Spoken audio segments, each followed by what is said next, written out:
সাবজেক্টটা কি এইটা হইতে পারতো না যে আপনার মা আপনাকে নিষেধ করেছে যে দেশের পরিস্থিতি ভালো না, তুমি আমার শেষ জীবিত সন্তান, আমি চাই না তুমি এখানে এসে গুলি খেয়ে মারা যাও? অর্থ কি জানেন? আপনার চারপাশে যাদেরকে আপনি রেখেছেন এরা আপনার বোঝা, এরা আপনার বার্ডেন। তাদেরকে ঠান্ডা মাথায় আমি বলি, মা যখন একবার চলে যায় আর ফিরে পাওয়া যায় না রে ভাই। আমি প্রতিদিন স্বপ্ন দেখি, আমি যদি আমার মায়ের সাথে একটু কথা বলতে পারতাম। আমি প্রতি রাতে ঘুমানোর আগে আমি আল্লাহ আল্লাহ করি, স্বপ্নে যদি আমার মাকে একটু দেখতাম। সেই মা আপনার জীবিত আছে, আপনি বলছেন আপনি সিদ্ধান্ত নিতে পারছেন না। আর একটা কথা, আমার ধারণা আপনি পলিটিক্যাল অ্যাসাইলামের জন্য আপনি দেশে যাচ্ছেন না, এবং তার চেয়েও আরো কয়েকটা বিষয় আমি বলি। আপনি বিএনপির অনেক নেতাকে আপনি ভয় পান। গোরখতক আব্বাস আপনাকে ইন্টারমিডিয়েট করে, এবং আব্বাসের খুনিদের আপনি প্রচন্ড ভাবে ভয় পান। আপনি ফালুকেও ভয় পান, মোসাদ্দেক ফালু, এবং ফালুর ভাই নুরুকেও আপনি ভয় পান। আপনি আব্দুল আউয়াল মিন্টুকে ভয় পান, আপনি আমানুল্লাহ আমানকে ভয় পান, আপনি সাদেক হোসেন খোকা ছেলে ইশরাককে পর্যন্ত আপনি ভয় পান। কেন ভয় পান জানেন? তারা সবাই আপনাকে জয় বাংলা করে দিতে পারে। আপনি নিজে চিন্তা করেন, আমার মাকে হাজতে ঢুকাইছে, একটা লোককে আমি রাস্তায় নামাইতে পারি নাই, আমি গেলে আমার তো ঠ্যাং ভেঙে দিব। আর্মি আমার 5টা ভাঙ্গা দিছে, আমার শরীরের 10টা হাত ভাঙ্গা দিছে, এবার দেশে গেলে আমার গলা কাটবে। কিন্তু ডক্টর নওশেরের কথাটাকে আমি অ্যাভয়েড করতে পারিনি। একটা মানুষ যখন কঠিন অবস্থার মধ্যে পড়ে, হার্টস্পের মধ্যে থাকে তখন সে ভালো সিদ্ধান্ত নেয়, কিন্তু চাপের মধ্যে থেকে আপনি সিদ্ধান্ত নেয়ার মতো পরিপক্ক রাজনীতিবিদ হিসাবে আপনি গড়ে উঠেন নাই। আমার কষ্ট লাগে, আপনার মা মারা যাচ্ছে, আপনার মা আমার মা, মা তো মা। তার মা কে যদি আমি কম্পেয়ার করি অন্য কোনো মায়ের সাথে, ভুল হবে। আপনার মা বাংলাদেশের ইতিহাসের বহু কিছুর সাক্ষী। আপনার মা বাংলাদেশের রাষ্ট্রীয়ভাবে বহু গোপনীয়তা ওনার মাথায় আছে, ওনার মনে আছে, ওনার ব্রেইনে আছে, ওনার সফলতা আছে, ওনার ব্যর্থতা আছে, ওনার অদূরদর্শিতা আছে। সবকিছুর মধ্যে বাংলাদেশের জনগণ ওনার মধ্যে এমন কিছু দেখেছে যেখানে দেশপ্রেম দেখেছে। ওই দেশপ্রেমটার জন্য আপনার মাকে নিয়ে আমরা কথা বলি। আপনি নিজে তারেক রহমান চিন্তা করে দেখেন, আপনার বাবার নাম যদি জিয়াউর রহমান না হতো, আপনার মায়ের নাম যদি বেগম খালেদা জিয়া না হতো, আপনাকে নিয়ে কেউ কথা বলতো না। সর্বশেষ আমি একটা কথা বলবো, আপনি এখনো বিএনপির আনপ্যারালাল লিডার। আপনার জন্য আমার প্রেসক্রিপশন, আমি জানি আমার এই প্রেসক্রিপশন শুনে ডক্টর নওশের গোসা করবে, ইঞ্জিনিয়ার জিয়া গোসা করবে, অ্যাডভোকেট মামুন গোসা করবে, কিন্তু তারপরে আপনার জন্য আমার প্রেসক্রিপশন, আপনি এখনো বিএনপির আনপ্যারালাল লিডার। আপনি হচ্ছেন বাংলাদেশ জাতীয়তাবাদী দলের গ্লু। এই দলটাকে একত্রে রাখার জন্য, শহীদ রাষ্ট্রপতি জিয়াউর রহমানের স্বপ্নকে বাস্তবায়ন করার জন্য অনতি বিলম্বে ভারতপন্থী প্রত্যেকটা কুত্তার বাচ্চাকে দল থেকে বহিষ্কার করতে না চান, তাদের কার্যক্রমের উপরে আপনি ব্যান দিয়ে দেন। সালাউদ্দিনকে ছাড়ান, ও বিএনপি সাওয়া, ওই দেশের রয়ের দালাল, হচ্ছে ভারতীয় দালাল, হচ্ছে সাচ্ছাল। আপনাকে বাংলাদেশে গেলে একটা লোক যদি পিছন থেকে গুলি করে, ওই লোকটা সালাউদ্দিন, ওই লোকটা আমির চৌধুরী, ওই লোকটা গোরখতক আব্বাস, ওই লোকটা আব্দুল আউয়াল মিন্টু, ওই লোকটা আমানুল্লাহ আমান, ওই লোকটা খোকা, ওই লোকটা ইশরাক। ভারতপন্থী প্রত্যেকটা কুত্তার বাচ্চাকে দল থেকে বহিষ্কার করুন।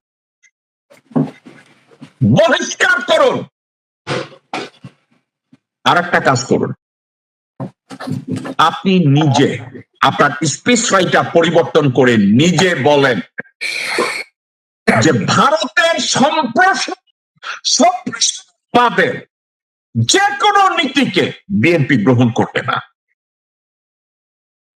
ভারতের পিছনে কোন প্রকার বরদাস্ত বিএনপি করবে না। আপনি যদি একটা 10 মিনিটের ভাষণ দেন, পুরা বিএনপি আপনার পিছনে দাঁড়িয়ে যাবে। আপনি যদি গোরখদক আব্বাসকে দল থেকে লাথি মেরে বের করে দেন, ও মধ্যেও নেরিকুত্তা হয়ে যাবে। কারণ ওর যদি বিএনপির নেতৃত্ব না থাকে, পরিবহন ব্যবসার থেকে সে লাথি খাবে। যদি এই মুহূর্তে আপনি বহিষ্কার করেন, ও কেরানীগঞ্জে মাইর খায়া আন্দোলনের নিচে ঢুকা যাবে। আপনি যদি আব্দুল আউয়াল মিন্টুকে আজকে বিএনপি থেকে বহিষ্কার করেন, ওদের কোনো অস্তিত্ব থাকবে না। আপনার হাতে অনেক ক্ষমতা, আপনি শুধু ডিক্লার করে দেন যে আপনি ওরে ওরে ওরে ওরে বহিষ্কার করলেন।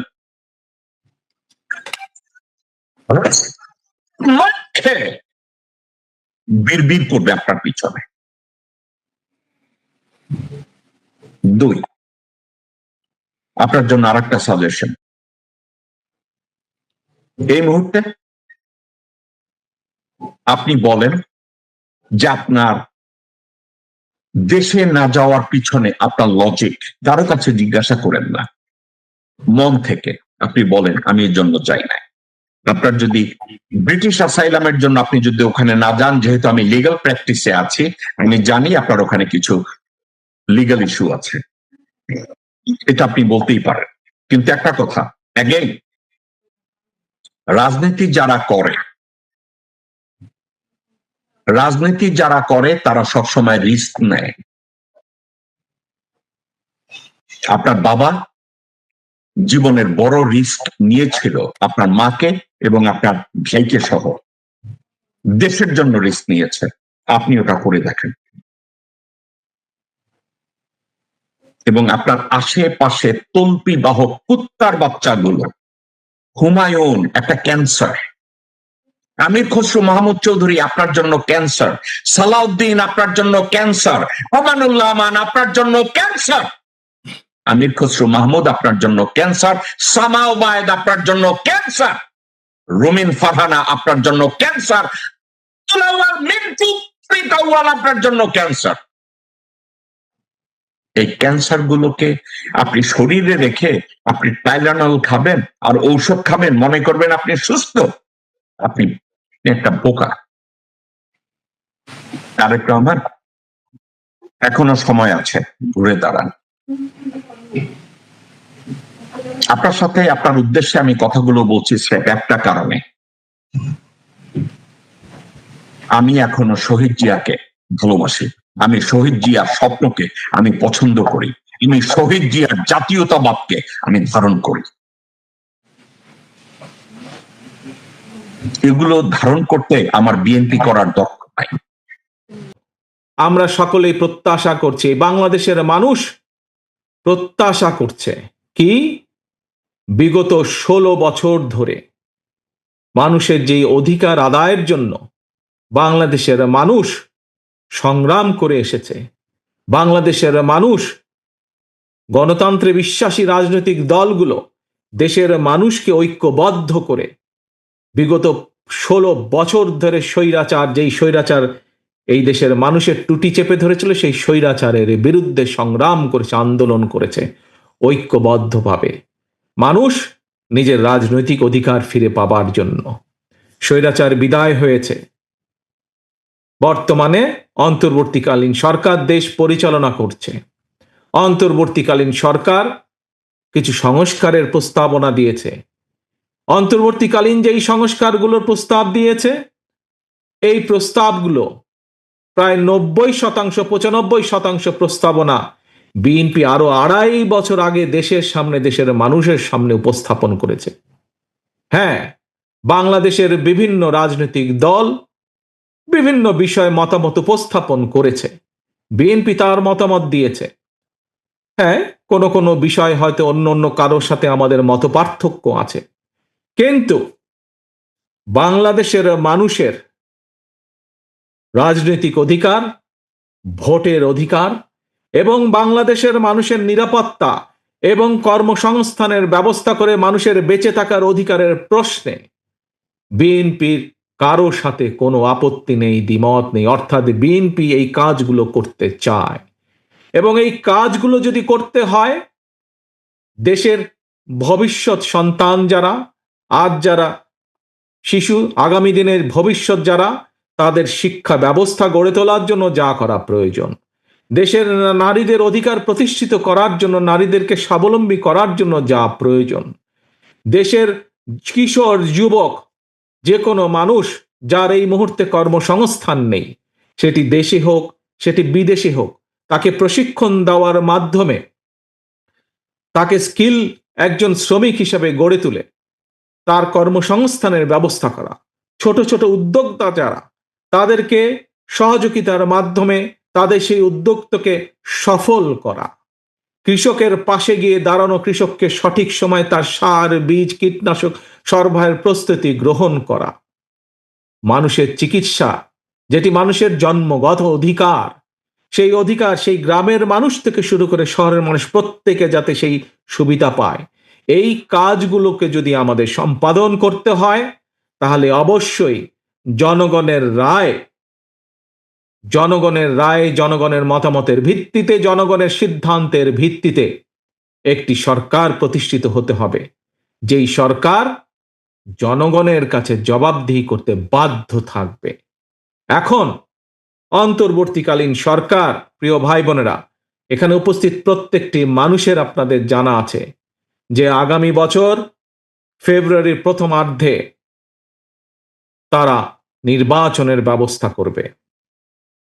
প্রিয় ভাই বোনেরা, ওই যে ফেব্রুয়ারি মাস, এই মাসে যে নির্বাচনটি হবে, এই নির্বাচনে যদি আমাদের যে 31 দফা, আমাদের যেই কথাগুলো যা সংক্ষেপে আপনাদের সামনে মাত্র তুলে ধরলাম, এইগুলোর পক্ষে যদি রায়, জনগণের রায় নিয়ে আসতে হয়, তাহলে দলের সদস্য হিসাবে উপস্থিত আছেন, দলের সমর্থক হিসাবে উপস্থিত আছেন, সেটি বিএনপি হোক, সেটি যুব দল হোক, স্বেচ্ছাসেবক দল হোক, ছাত্র দল হোক, মহিলা দল হোক, আইনজীবী দল হোক, তাঁতি দল হোক, অর্থাৎ এক কথায় ধানের শীষে যে কটি মানুষ উপস্থিত আছেন, এবং সমগ্র বাংলাদেশে ধানের শীষের যে কয়জন নেতা কর্মী আজও বেঁচে আছে, আজও গণতন্ত্রকে প্রতিষ্ঠিত করতে চায়, আমাদের সামনে একটি লক্ষ্য থাকতে হবে।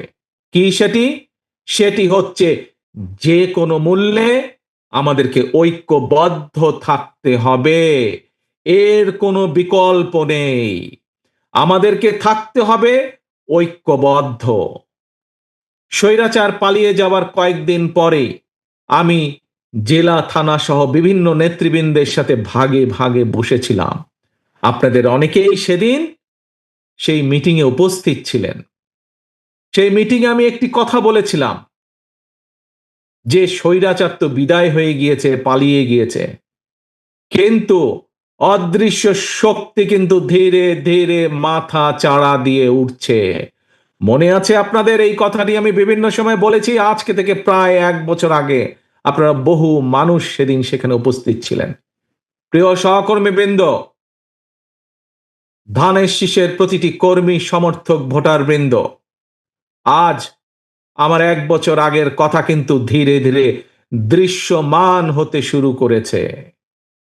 আজকে যদি দেশের স্বার্থের কথা আমরা বিবেচনা করি, দেশের মানুষের অধিকারকে, সেটি রাজনৈতিক অধিকার, দেশের মানুষের অর্থনৈতিক অধিকার যদি প্রতিষ্ঠিত করতে হয়, যা শহীদ রাষ্ট্রপতি জিয়াউর রহমান উন্নয়ন উৎপাদনের রাজনীতি শুরু করে গিয়েছিলেন, যে রাজনীতি দেশনেত্রী খালেদা জিয়া যে ভবিষ্যৎ প্রজন্মের জন্য নারী শিক্ষা সহ গণতন্ত্রের যে অগ্রযাত্রা শুরু করে গিয়েছিলেন, সেই অগ্রযাত্রাকে, উন্নয়ন এবং শিক্ষা এবং গণতন্ত্রের অগ্রযাত্রাকে যদি ধরে রাখতে হয়, যদি সামনের দিকে এগিয়ে যেতে হয়, আমাদের আর আজকে বসে থাকার সময় নেই। প্রিয় সহকর্মীবৃন্দ, বিএনপির প্রতিটা নেতা কর্মীকে আজ যে কোনো মূল্যে, আমি জানি বিশাল দল, আমাদের বিশাল দল, স্বৈরাচারের আমলে প্রায় 50 লক্ষেরও বেশি নেতাকর্মীর নামে মিথ্যে মামলায় ছিল আমাদের দলের।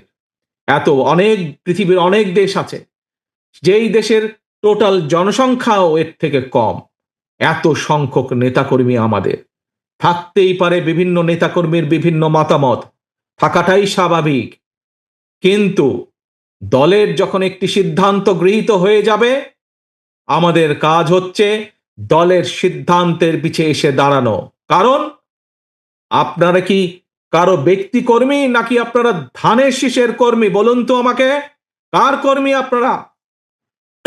আপনারা কার কর্মী, কোনো ব্যক্তির নাকি ধানের শীষ? ধানের শীষের কর্মী আপনারা, জাতীয়তাবাদী শক্তির কর্মী আপনারা। কাজেই জাতীয়তাবাদী শক্তি ধানের শীষের পক্ষ থেকে যখন একটি সিদ্ধান্ত হয়ে যাবে, প্রিয় সহকর্মীবৃন্দ, আমাদের প্রত্যেকটি মানুষের দায়িত্ব হচ্ছে, যারা আমরা দেশনেত্রী খালেদা জিয়া, যারা আমরা শহীদ রাষ্ট্রপতি জিয়াউর রহমানের রাজনৈতিক আদর্শে বিশ্বাস করি, আমাদের প্রত্যেকের দায়িত্ব হবে সেই সিদ্ধান্তকে যে কোনো মূল্যে বাস্তবায়ন করা। এবং আজকে যেমন আপনারা সকলে ঐক্যবদ্ধভাবে এই সম্মেলনকে আপনারা সফল করলেন, আমরা যদি আগামী ফেব্রুয়ারি মাস পর্যন্ত প্রত্যেকটি নেতা কর্মী এরকম ইস্পাতের মতন ঐক্যবদ্ধ থাকতে পারি, তাহলে আজ যেমন একটি সফল সম্মেলন অনুষ্ঠিত হলো, ইনশাল্লাহ আমরা একটি সফল জনরায় আমাদের পক্ষে আনতে সক্ষম হব, প্রিয় সহকর্মীবৃন্দ।